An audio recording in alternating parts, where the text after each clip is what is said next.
Кыргыз Республикасынын ички иштер министри, милициянын генерал-лейтенанты Улан Ниязбековдун демилгеси менен Талас облустук ички иштер башкармалыгынын имараттын алдына аллея ачылып, бүгүн 22 июлда ачылыш аземи болуп өттү. Салтанаттуу иш-чарага Кыргыз Республикасынын президентинин Талас облусундагы ыйгарым укуктуу өкүлү Эрмат Жумаев, Талас облустук ички иштер башкармалыгынын башчысы Азенбек Козикеев жана жергиликтүү тургундар катышышты.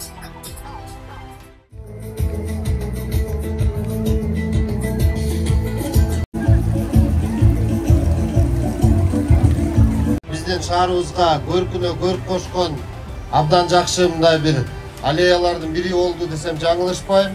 Ана мен айтат элем, ушул биздин бүгүнкү ачылып аткан сейил багыбыз ушул жакшылыктын башаты болсун. Кудай буйрса, шаарыбызда ушундай жакшы эл көңүлүн ача турган, элге пайдасын тийгизе турган жакшы жерлерибиз көп болсун. Жалпы эле мекемебиздин Кыргыз коомчулугунун ар кайсыл жегинде өнүгүүлөр болуп аткандар, алардын арасында дагы биздин кичинекей Талас шаарчасында аллеянын ачылышы бизди кубандырбай койбойт. Бул аллеянын биринчиден Эрмат Жумаевичке, шаардык кеңештин депутаттарына, шаардык кеңештин бийлик өкүлдөрүнө терең ыраазычылык билдирип кетем. Себеби ушул жерде бизге бир добуштан чечип берип, аллеяны курабыз деген биздин ниеттерибиздин баарын колдоп берген үчүн бул идея биздин урматтуу министрибиз, милициянын генерал-лейтенанты Улан Омокановичтин демилгеси менен Алтын альянс ДНК күрөк ишканаларынын жардамы менен курулду. Бул аллеябыз жакшылыктар аллеябыз болсун.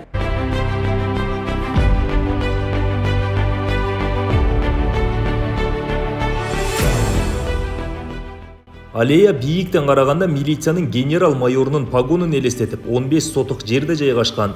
Аллеяга кире беришке арка орнотулуп, Ички иштер министрлигинин расмий сайты жана Талас облустук ички иштер башкармалыгынын социалдык тармактагы баракчасынын QR коду коюлган.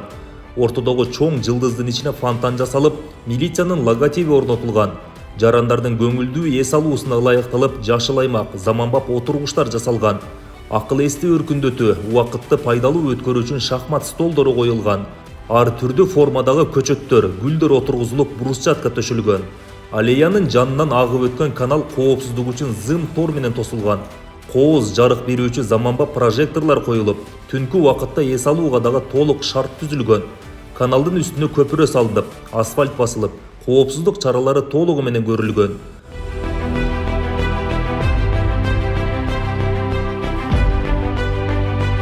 Аллеянын ачылыш аземи концерттик программа менен коштолуп, балдарга акысыз шириндиктер таратылды. Аллея курулганга чейин бул жер бош турган жана сүрөттөгүдөй көрүнүштө болгон. Курулуш иштери Талас облустук ички иштер башкармалыгынын башчысы Азенбек Козикеевдин жетекчилиги астында демөөрчүлөрдүн колдоосу жана өздүк курамдын көмөктөшүүсү менен жүргүзүлүп, 2 айдан ашуун убакыт ичинде бүткөрүлдү.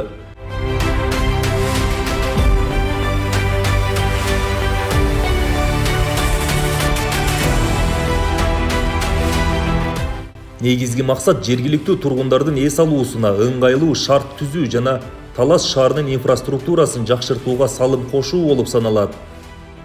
Талас облустук ички иштер башкармалыгына даттануу менен келбестен эл үчүн шарт түзүп берип, парк кылып бергенине ушундай сүйүнүп жатабыз. Бир эле мен эмес, Талас элин да сүйүнүп жатат да. Талас шаары үчүн сон жаңы болуп турат. Креативдүү, современный сон парк салынып турат. Жана ушул парктын аркасы заманбап, тоос болуп салынып турат. Чын айтканда мен биринчи жолу көрүшүм. Мындай креативный, очень красивый. Арканын эки четиндеги QR коддор бар экен. Бирөөсү УВДныкы, бирөөсү МВДныкы. Ошол QR код менен кирип, барыңыздар, кат алып коюңуздар.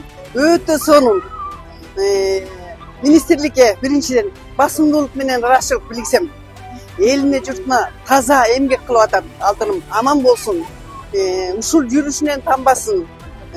Ушуга канат бутак болуп аткан Талас элине, Талас УВДнын кызматкерлерине миңден миң ыраазымын алтыным. Колдогон эл журтта тынччылык болуп, эмгегиңерди баалап, үзүрүңөр эле эмгегиңерди алтыным.